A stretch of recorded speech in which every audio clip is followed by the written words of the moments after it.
La teología latina es uno de los más importantes movimientos teológicos en Estados Unidos durante el fin del siglo XX y los principios del siglo XXI.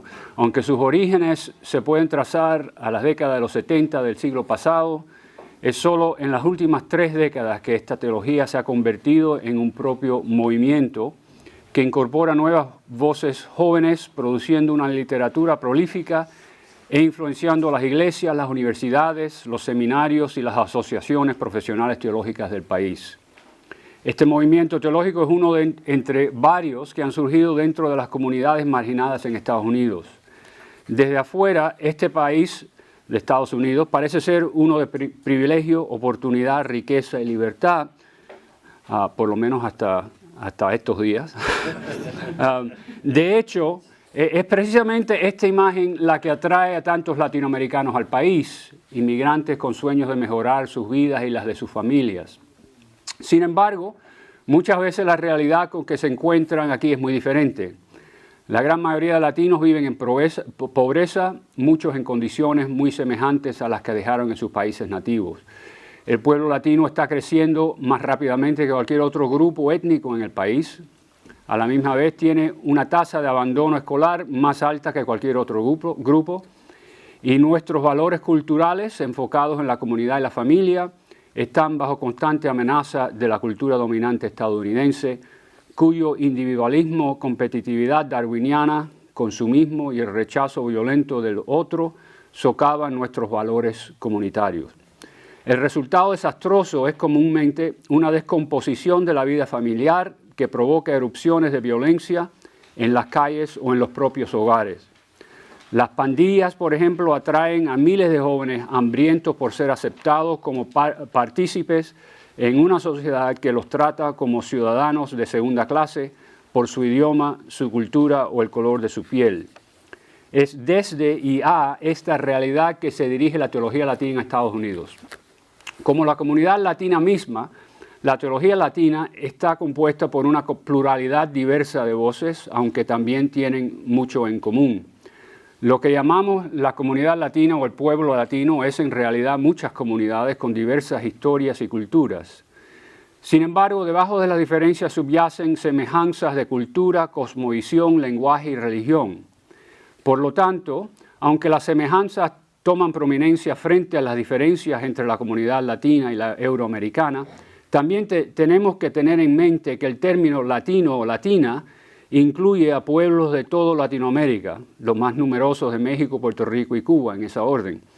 Además, millones de latinos tienen herencia latina aunque han nacido en este país. Aún muchos ni hablan español. Entre las diferencias que caracterizan el pueblo latino también se encuentra la de la religión. Desde su principio, la teología latina ha reflejado esta diversidad.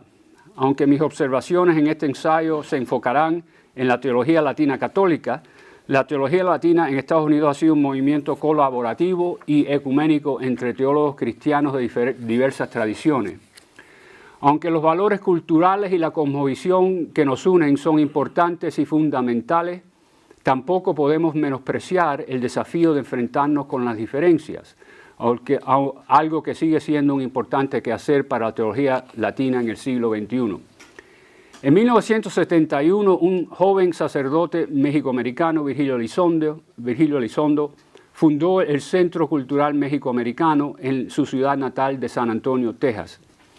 El centro empezaría a entrenar ministros pastorales para trabajar con las comunidades de inmigrantes latinos que proliferaban en el suroeste del país. Al ofrecer cursos de español, de la cultura latina y de la teología, MAC también atraería a teólogos latinoamericanos como Gustavo Gutiérrez, quienes fueron invitados por Elizondo a dictar cursos basados en la teología de la liberación. Ya en los años 80, MAC se había convertido en un importante lugar de encuentro entre las comunidades de teólogos latinos en Estados Unidos y América Latina. Por muchas décadas, los latinos y latinas estadounidenses habían sobrevivido en las márgenes de la sociedad, donde vivían en pobreza y sufrían de una discriminación sistemática. Con su herencia latinoamericana y su énfasis en la opción preferencial por los pobres como el punto de partida para reflexión teológica, la metodología de la teología de liberación se arraigó entre los académicos y ministros pastorales que se reunían con regularidad en MAC. En sus trabajos, el padre Virgilio Elizondo desarrolló el tema del mestizaje como una experiencia común que caracteriza a la comunidad latina estadounidense y que resulta en su marginación en una sociedad euroamericana que idealiza la pureza cultural y racial. Por lo tanto, la opción preferencial por los pobres en el contexto de Estados Unidos tendría que tomar en cuenta el mestizaje como un elemento central de la pobreza en este país. Este mestizaje tiene rasgos raciales, culturales, lingüísticos y religiosos. Este último se manifiesta en la mezcla de elementos cristianos, indígenas y africanos en nuestra religiosidad popular. Es precisamente esta religiosidad popular que se encuentra en el corazón de la realidad o la praxis latina estadounidense. Sería imposible reflexionar teológicamente sobre la praxis de nuestra comunidad sin reflexionar sobre la religiosidad popular. Para los teólogos católicos latinos, el catolicismo popular tendría que ser nuestra principal fuente de sabiduría teológica y espiritual. Ya en la década de los 90, los teólogos podíamos contar con una literatura amplia y creciente en este nuevo campo de investigación. Este crecimiento fue estimulado por la Academia de Teólogos Católicos Hispanos en Estados Unidos, una asociación profesional fundada en 1988 para promover la reflexión teológica en conjunto entre los latinos y latinas. Además, esta organización dio a luz a la revista Journal of Hispanic Latino Theology, cuya primer editor fue el Dr. Orlando Espín. Al haber adoptado la metodología de la teología de la liberación latinoamericana, los teólogos latinos estadounidenses, sin embargo, la hemos adaptado a nuestro propio contexto sociohistórico, cuyo contextualización es, por supuesto, un requisito de la propia metodología. Una diferencia clave entre el contexto latinoamericano y el estadounidense es el carácter minoritario de la comunidad latina estadounidense. Como una minoría cultural y racial, estas categorías asumen una importancia central en nuestra reflexión teológica, que hace hincapié no solo en la lucha contra la pobreza socioeconómica, sino también contra la marginación racial, cultural y aún lingüística y religiosa. Esta opresión es agravada por las fuerzas xenófobas que, especialmente en los últimos meses y años, han sido dirigidas contra los inmigrantes de Latinoamérica. La realidad del mestizaje ha sido un locus teologicus principal para los teólogos latinos estadounidenses. Si la cultura dominante de este país ha excluido y marginalizado a los latinos y latinas por su impureza, los teólogos latinos, empezando con Elizondo, hemos recuperado el mestizaje como fuente de dignidad y orgullo. Por lo tanto, la realidad del mestizaje ha sido una categoría hermenéutica y epistemológica clave para los teólogos latinos. Al mismo tiempo, recientemente esta categoría ha sido sometida a una crítica importante por teólogos como Néstor Medina, quien ha cuestionado una cierta idealización del mestizaje en la reflexión teológica latina, especialmente frente a la historia del mestizaje como ideología usada en países como México para oprimir al pueblo indígena. Es desde este contexto del mestizaje y la frontera que se ha desarrollado también una cristología latina, empezando con el libro clásico de Elizondo, Galilean Journey, donde se introduce el tema del mestizaje como una categoría explícitamente cristológica y soteriológica. Aquí se presenta un Jesucristo que como judío galileo se cría como joven y después desempeña su vida profética en las tierras fronterizas de Galilea. Por lo tanto, en el Evangelio la misma frontera es el lugar privilegiado donde se revela el Dios liberador. Entre los judíos galileos cuya religiosidad es influenciada por las culturas y religiones helénicas y romanas del otro lado de la frontera. Es aquí, entre los mestizos de la frontera, sospechados por las élites judías de Jerusalén, que Jesucristo se identifica con los pueblos desechados y desechables por su supuesta impureza. Es aquí, entre los judíos de Galilea, que Dios escoge lo que el mundo ha rechazado. En la frontera encontramos a un Cristo que nos acompaña en nuestra lucha, un Cristo que rompe las barreras que nos separan de de Él, de nuestros hermanos y hermanas. El Cristo mestizo es el Cristo compañero. La cristología latina propone un Cristo cuya presencia activa y acompañadora entre los pobres es el fundamento de su acción liberadora en la historia. Por lo tanto, una praxis liberadora es antes que nada una praxis de acompañamiento que en sí mismo ya afirma la identidad del pobre como alguien digno de ser amado. O sea, que la praxis no es solo hacer por, pero más que nada es hacer con, estar con y sentir con. Quizás la imagen religiosa que en las Américas más explícitamente expresa esta realidad sociohistórica, o sea, la del Dios que nos acompaña en la frontera, es la imagen de Nuestra Señora de Guadalupe. Desde el principio, esta imagen ha ocupado un lugar privilegiado en la religiosidad popular y en la teología latina. La apariencia de la Virgen de Guadalupe en diciembre de 1531 señala un punto de inflexión en la historia del mestizaje latinoamericano. La historia del encuentro entre la Virgen y Juan Diego representa una inversión de la relación entre el evangelizador y el evangelizado.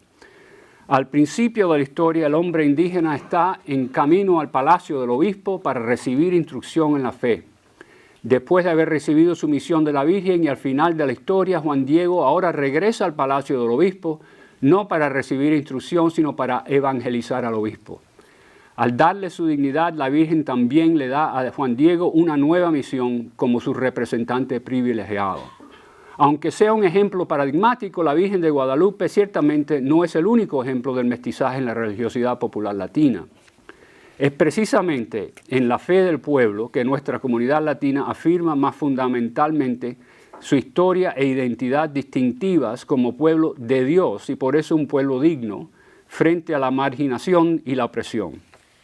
Como ha observado Orlando Spin, la religiosidad popular latina es lo que más profundamente nos pertenece a nosotros en un mundo que intenta destruir lo nuestro, despreciándolo como inferior y sin valor.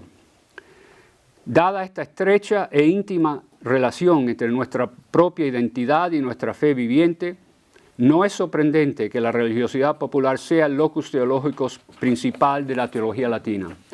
Spin y otros han empleado los términos religiosidad popular y catolicismo popular para expresar mucho más que una serie de prácticas, símbolos o devociones religiosas.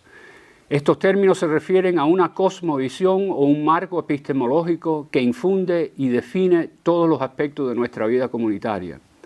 La religiosidad popular no es solo una manera de ser religioso o religiosa, de vivir la fe, sino que es una manera de vivir, una manera de ser, punto. De hecho, dentro de esta cosmovisión, la misma distinción entre la religión y la vida no existe. Por lo tanto, podría decirse que aún esos latinos y latinas que no son explícitamente creyentes reflejan, aunque solo implícita y oscuramente, la cosmovisión, los valores y las perspectivas epistemológicas que subyacen la religiosidad popular. La particularidad del catolicismo popular latino y latinoamericano está arraigado en la historia de las Américas, o de América, como decíamos anoche. La religión que los españoles y portugueses trajeron de Europa era un cristianismo medieval que todavía no había sido impactado por la Reforma protestante. En esta religiosidad, la fe se expresaba y se vivía principalmente por medio de los ritos, símbolos y las devociones religiosas. Estas eran lo que definía la identidad cristiana. Las reformas protestantes y católicas no empezaron a impactar al cristianismo latinoamericano hasta varias generaciones más tarde. Fue entonces que el cristianismo empezó a preocuparse así intensivamente con definir claramente y sin ambigüedad las diferencias entre la fe católica ortodoxa y el protestantismo herético, entre comillas.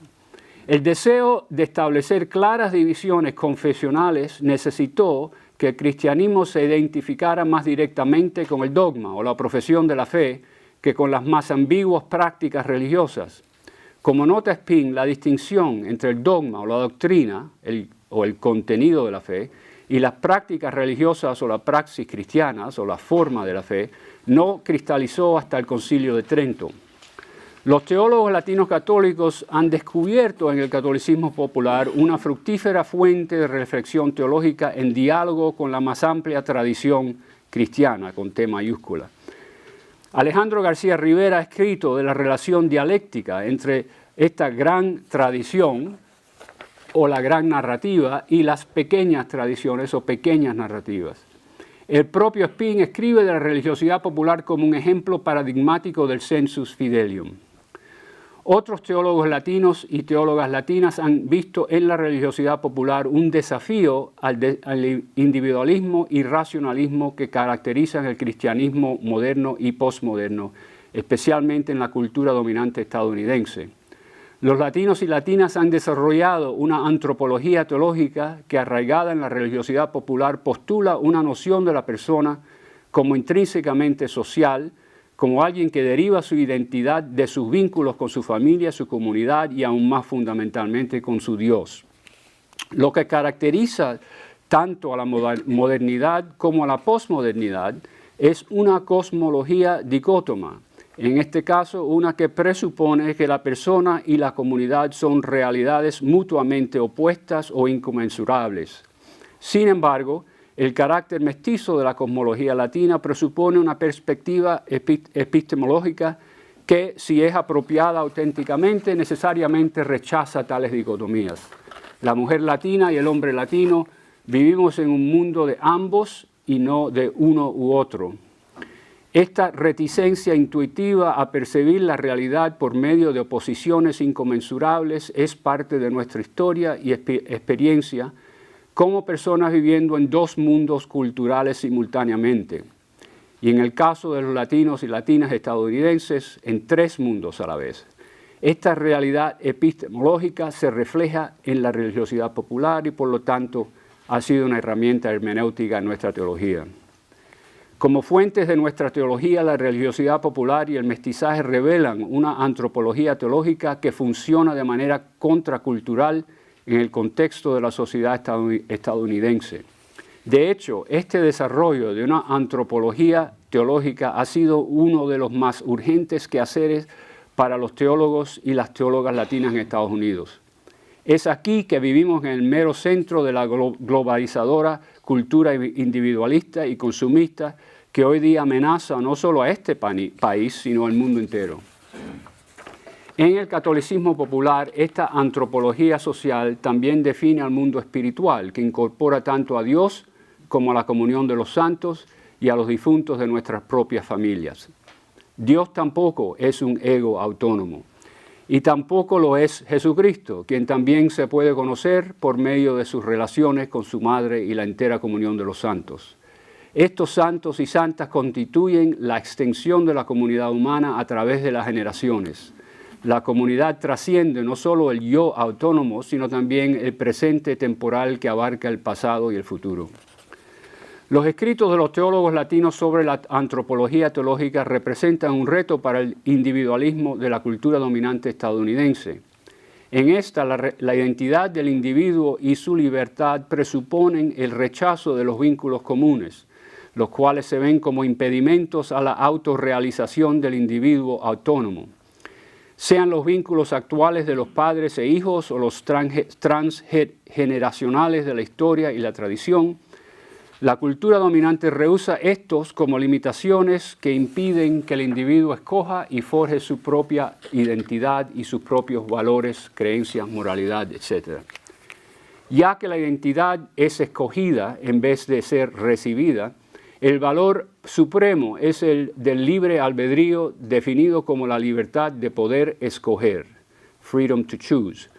Para el individuo autónomo, ser libre es tener a su disposición el máximo número de opciones, sean estas en los estantes del supermercado, el mando del televisor o las iglesias del mercado religioso. La familia es también una carga, especialmente cuando estos vínculos no son escogidos, por ejemplo, en matrimonio, sino heredados, por ejemplo, los padres, hermanos, antepasados. En este mundo de opciones sin límites, la opción por los pobres aparece solo como una entre muchas otras. El impacto de este individualismo en la comunidad latina no se puede menospreciar. Los jóvenes latinos especialmente se sienten atrapados entre los valores familiares de sus padres y abuelos por un lado y el individualismo de la cultura dominante por el otro. Al ser la expresión más fundamental de nuestros valores comunitarios, la religiosidad popular se ridiculiza o sencillamente se rechaza para lograr ser aceptada por la cultura dominante, donde la fe religiosa se relega al ámbito de la conciencia privada, o lo que Johann Baptist Metz ha llamado la religión burguesa. Expresiones públicas y comunitarias del fervor religioso, tales como el Vía Crucis o las posadas, se perciben como impropiadas y aún embarazosas expresiones de un fanatismo religioso. Otra dicotomía moderna que no se encuentra en la cultura y por lo tanto en la religiosidad popular es esta que separa a los ámbitos de lo privado y lo público. Si las sociedades modernas occidentales se caracterizan por la privatización de la fe, que relega la fe al ámbito de la conciencia privada, la cultura latina se caracteriza por las prácticas religiosas que llevan la fe a las calles y a la plaza. En la comunidad latina la fe es parte de la vida cotidiana.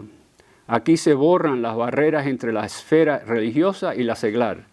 Las procesiones y los peregrinajes muestran una fe comunitaria que afirma nuestra identidad religio-cultural frente a la cultura dominante.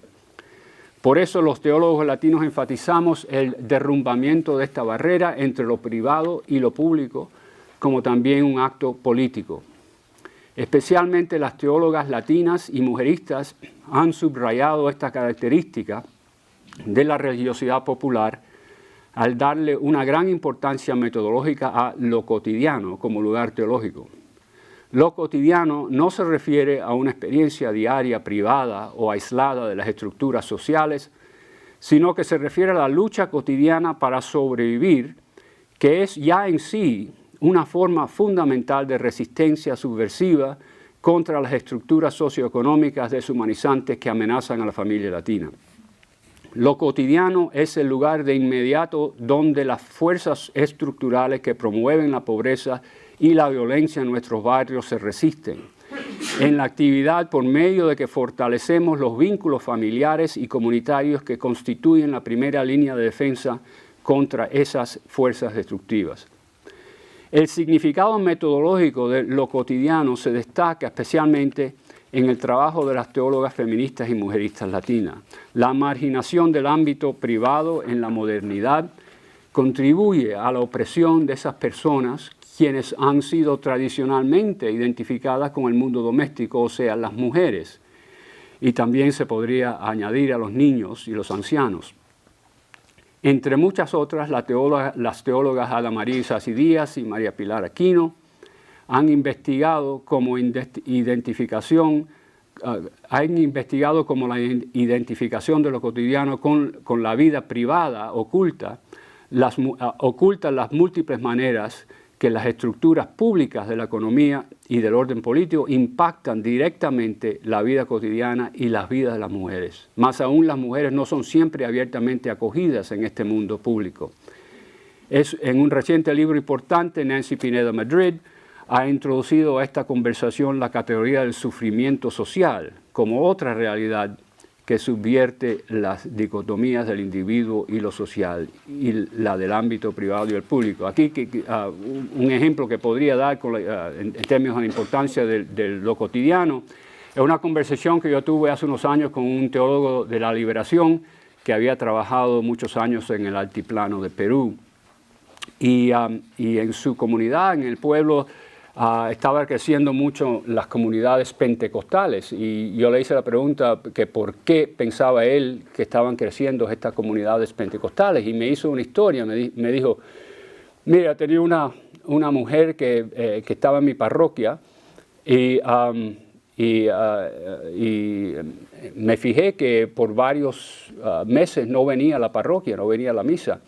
Y un día me encontré con él y le pregunté, pero señora, ¿por qué ella no viene a la parroquia? Y ella me dijo que se había convertido a pentecostal y que estaba ahora participando en una comunidad pentecostal.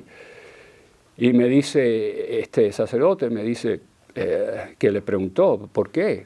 Y ella le contestó, le dijo que su esposo abusaba de ella, era alcohólico, bebía muchísimo y un día se convirtió al pentecostal y empezó a ir a la comunidad pentecostales y paró de abusar de ella y ahora tienen un matrimonio muy bueno, muy fuerte.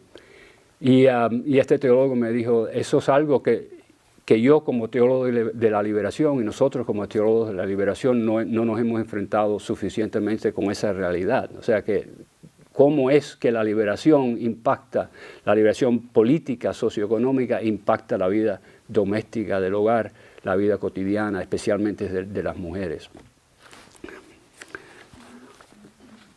A la misma vez, las teólogas feministas y mujeristas latinas retan a nuestra comunidad latina a enfrentarnos con los elementos sexistas, patriarcales y homofóbicos de nuestro propio pueblo.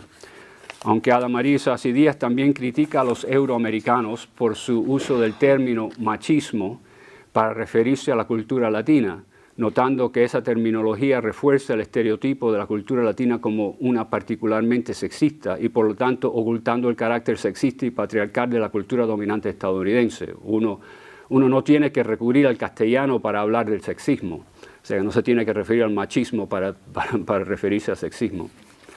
El papel metodológico que desempeña la categoría de lo cotidiano en los escritos de los teólogos latinos sugiere otra manera en que la teología latina estadounidense reta las epistemologías modernas y posmodernas. La religiosidad popular latina es profundamente corporal o sensual en sus múltiples expresiones. Es una manera de ser profundamente encarnada y por lo tanto la teología latina rechaza las dicotomías o polaridades simplistas que oponen lo material a lo espiritual o lo natural a lo sobrenatural. La sacramentalidad es lo que define a nuestra religiosidad y por lo tanto a nuestra teología. Lo sobrenatural no se encuentra más allá de lo natural, sino al nivel más íntimo o profundo de lo natural. El sobre se refiere no a un lugar físico, sino a una prioridad tanto real como epistemológica.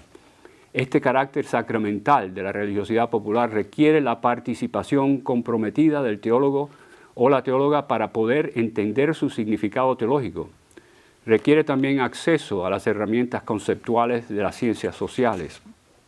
Finalmente, la teología latina estadounidense ha elaborado una perspectiva teológica que, contra otra dicotomía moderna y posmoderna, insiste que lo particular no sea inconmensurable con lo universal. Más aún, lo universal se encuentra solo en medio de lo particular. La pregunta metodológica clave que proponemos los teólogos latinos es ¿cómo podemos elaborar una teología que sea particular, porque está arraigada en nuestro contexto sociohistórico, pero que a la vez tenga implicaciones auténticamente universales? El peligro siempre es que, por un lado, el énfasis en lo particular resulte en un relativismo que, por ejemplo, insiste en la opción preferencial por los pobres, pero es incapaz de explicar por qué tal opción es la única opción auténticamente universal, y por lo tanto no simplemente una entre muchas opciones igualmente particulares. Este es precisamente el peligro de la cultura consumista, donde el único valor universal es el de la multiplicación ad infinitum de opciones particulares. Si los contextos particulares se absolutizan, como en ciertas corrientes postmodernas, el rechazo de la posibilidad de un lenguaje universal resulta en una incapacidad de hacer reclamaciones de la cultura dominante que no se pueden descartar simplemente al decir que la definición de la justicia o la libertad depende solo del contexto. Los pobres tienen que poder aseverar que la opción por los pobres es, de hecho, la única opción auténticamente universal. La opción por los pobres es la única que es realmente una opción por todos. Este desafío es solo uno de los que los teólogos latinos enfrentamos hoy. Al haber establecido algunos principales fundamentos metodológicos y temas de la teología latina estadounidense, esta ha tomado su lugar entre las voces más importantes del panorama teológico en Estados Unidos. Sin embargo, estos fundamentos y temas necesitan ser desarrollados de manera plena. En nuestra metodología, los teólogos latinos hemos adoptado el gran trabajo innovador de los teólogos de la liberación latinoamericanos, tratando de encarnar en nuestro contexto norteamericano la opción preferencial por los pobres. Aunque hayamos elaborado algunas de las implicaciones de la opción por los pobres para la Iglesia y la Academia estadounidense. Sin embargo, todavía no hemos investigado suficientemente el momento crítico y el sentido específicamente cristiano de la definición famosa de Gustavo Gutiérrez del quehacer teológico como una reflexión crítica sobre la praxis cristiana a la luz de la palabra de Dios. Por ejemplo, ¿cuál es la responsabilidad del teólogo, específicamente católico, como crítico de la religiosidad popular? ¿Cuáles serían los criterios de tal reflexión crítica? ¿Y qué marcaría esta reflexión como propiamente cristiana? Otro tema metodológico proviene de la extraordinaria diversidad de la comunidad latina estadounidense. ¿Cómo debemos, como teólogos y teólogas, de tomar en cuenta esta gran diversidad en nuestro trabajo sin menospreciar lo que tenemos en común? Ya que estamos viviendo en la tercera o quizás la cuarta generación de la teología latina en este país, hay la necesidad no solo de afirmar lo que nos distingue de la cultura dominante, pero también lo que nos distingue entre nosotros. Esto incluye tomar más en serio y tratar de forma sistemática no solo las diferencias culturales, sino también la existencia del sexismo, racismo, heterosexismo, el clasismo y aún la xenofobia en nuestras propias comunidades. Además, hasta ahora no hemos desarrollado una crítica sistemática económica. Aquí tenemos mucho que aprender de nuestros hermanos y hermanas en América Latina y aún de la doctrina social de la Iglesia y del Papa Francisco. Más que nunca nos urge insistir que la praxis cristiana en la cual se ubica nuestra teología siempre se desempeñe dentro de las estructuras económicas que tienen profundas implicaciones tanto para la praxis como para la fe y la reflexión teológica. Los símbolos religiosos siempre son a la misma vez dones espirituales y productos económicos, fruto de la tierra y la vida y trabajo del hombre y la mujer. ¿Cómo podemos hablar de Dios y del Cristo liberador en un mundo que presupone la victoria y la idolatría del capitalismo desenfrenado? Especialmente nosotros que vivimos en la sede del imperio, no hemos desarrollado un lenguaje para hablar teológicamente de la economía en el siglo XXI. El mismo concepto de la religiosidad popular latina está constantemente evolucionando, un hecho que los teólogos latinos tendremos que tomar en cuenta. A través de las generaciones, la realidad del pueblo latino estadounidense tendrá que cambiar en vista, por ejemplo, del proceso de integración. Y el futuro de la teología latina estadounidense estará íntimamente vinculada al futuro del pueblo latino. Con más atención tendremos que enfrentarnos con la tensión entre la asimilación y la identidad propia. Esta tensión impacta tanto a nuestros hermanos y hermanas protestantes y por lo tanto, más que nunca, tenemos que buscar maneras de colaborar con la comunidad latina protestante, especialmente los evangélicos y los pentecostales. A la misma vez, la teología latina, tanto la católica como la protestante, siempre mantendrá sus vínculos a las teologías latinoamericanas que primero anunciaron y elaboraron los principios metodológicos que nos unen en ambos lados del Río Grande y del Caribe. Como un intento de discernir la presencia del Dios que camina con nosotros en la frontera mestiza, la teología latina ya es una voz profética que señala un futuro común. Ella acepta el desafío del Papa San Juan Pablo II, quien proclamó que debiéramos de dedicar nuestras reflexiones a América como una realidad única. Es imprescindible que los teólogos latinos y las teólogas latinas de Estados Unidos hoy nos comprometamos a luchar para realizar esta comunión entre nuestros pueblos. Muchas gracias.